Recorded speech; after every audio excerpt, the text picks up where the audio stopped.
Chuck Norris. You won't believe what happened next.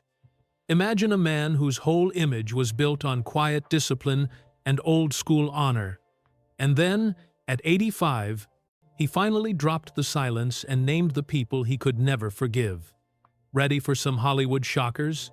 Chuck Norris was more than an action star. He was a walking code. Respect, preparation, discipline. For decades, that code protected him and shaped his reputation. But when someone crossed those lines not once, but again and again, Norris didn't just grumble. He withdrew, or he spoke in a single line that told the world everything you needed to know. Here are the people who, according to the story, earned his scorn and why. Shia LaBeouf. Picture this. Two very different approaches to work collide on the same set. One is calm, practiced, and punctual. The other arrives like an emotional hurricane. That was how people described an encounter between Chuck Norris and Shia LaBeouf during a commercial shoot. LaBeouf, known for improvisation and high-energy performances, allegedly pushed for rewrites, extra takes, and long, unscripted speeches. To many directors, that's passion. To Norris, it looked like chaos, the exact opposite of the discipline he worshipped. He didn't create a scene, he let silence do the talking. A social media post later, "Fame without discipline is chaos," said everything without naming names. Ouch. They never worked together again. Steven Seagal. Here's one where Norris didn't bother to pick a fight, he just called it. Steven Seagal stormed into Hollywood with martial arts mystique and a swagger that rubbed a lot of veterans the wrong way. The problem wasn't style. It was the posture that followed. Bold claims about being the ultimate combat authority and throwing shade at other legends. Within martial arts circles, that's combustible. Legends like Bob Wall, Bill Superfoot Wallace, and Benny the Jet Urquidez supposedly challenged Seagal to prove his talk in the ring. He didn't. For Norris, who valued genuine skill over showmanship, Seagal's silence in the face of a challenge spoke louder than any insult. His verdict? A wannabe. Harsh, but to Chuck, precise. Jean-Claude Van Damme. Once a hopeful protégé, later an unwelcome headline. Jean-Claude Van Damme started out hungry, working odd jobs, learning, and practicing. He even crossed paths with Norris early in his LA days. But fame changed him. Van Damme's ascent brought egos, late calls, rewrite demands, and behavior that production crews found difficult. A planned project that could have been a marquee showdown reportedly collapsed because of those issues. Norris's final public shorthand for the situation was damning. Undisciplined. For someone who measures everything by a martial arts code, that's a social execution. Van Damme later spoke openly about struggles with addiction and ego, but the bridge had been burned. Alec Baldwin. This one's different.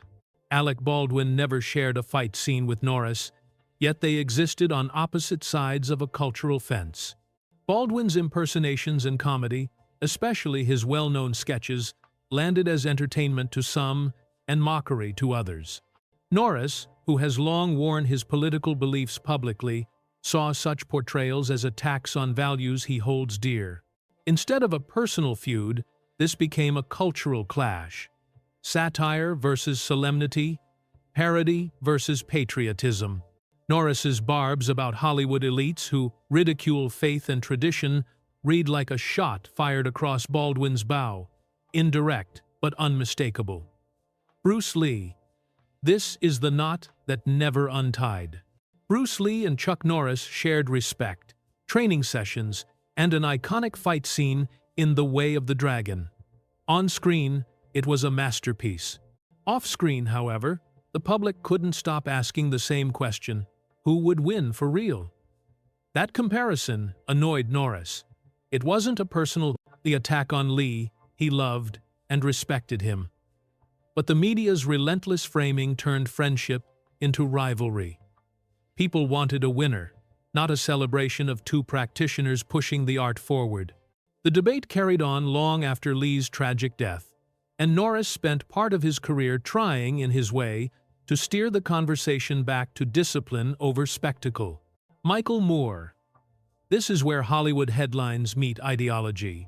Michael Moore, the documentary filmmaker famous for provocative critiques of American institutions, became a symbol of everything Norris opposed. What he saw as attacks on American values, Second Amendment rights, and patriotism. Moore's films, fierce, confrontational, polarizing, were a different kind of sparring match. Norris answered with columns and fiery remarks defending personal freedoms and responsible gun ownership. They never physically met. Their feud played out in editorials, interviews, and the court of public opinion. It's a reminder that sometimes the loudest fights happen with words, not fists. So, what ties these stories together? Discipline, respect. A personal code turned into a measuring stick. To Chuck Norris, the worst offense wasn't talent or fame. It was a failure to show up with honor. Whether someone was unpredictable like LaBeouf, boastful like Seagal, or politically opposite like Moore and Baldwin, the ultimate sin was the same. They violated a principle he considered sacred. Now let's be honest. Do you think it was fair? Was Norris right to judge people by a single standard, his own? Some will say yes. A code keeps chaos in check. Others will point out nuance. People change, circumstances differ, and critics often come from messy places. What's clear is this for a generation that loved him. Chuck Norris's silence was never empty. When he spoke, it landed. Before we go, quick recap. Chuck Norris rewarded discipline and punished chaos.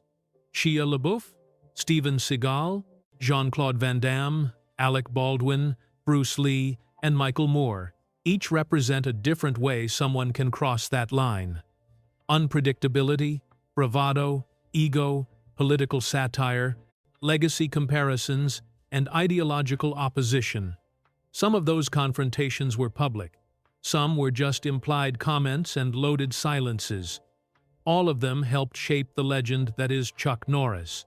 Maybe that's the real secret behind Chuck Norris's legend. Not the roundhouse kicks or the tough guy jokes, but the principle. In a world where celebrity drama and fake apologies are everywhere, he stayed consistent. No theatrics, no PR spins, just a simple code. Show respect, stay humble, keep your word. It's old-fashioned, maybe even stubborn, but that's what made him timeless. Even when others stumbled, his refusal to compromise turned silence into strength. And let's face it, Hollywood doesn't make many like him anymore. Whether you love or disagree with him, Chuck Norris represents a version of the industry that valued honor over headlines.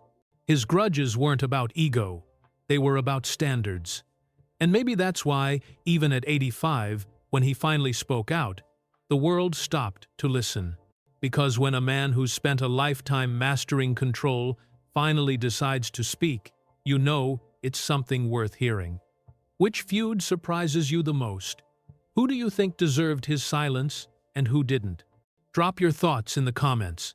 If you liked this rewrite, hit like, subscribe, and slam that bell so you don't miss the next untold Hollywood story.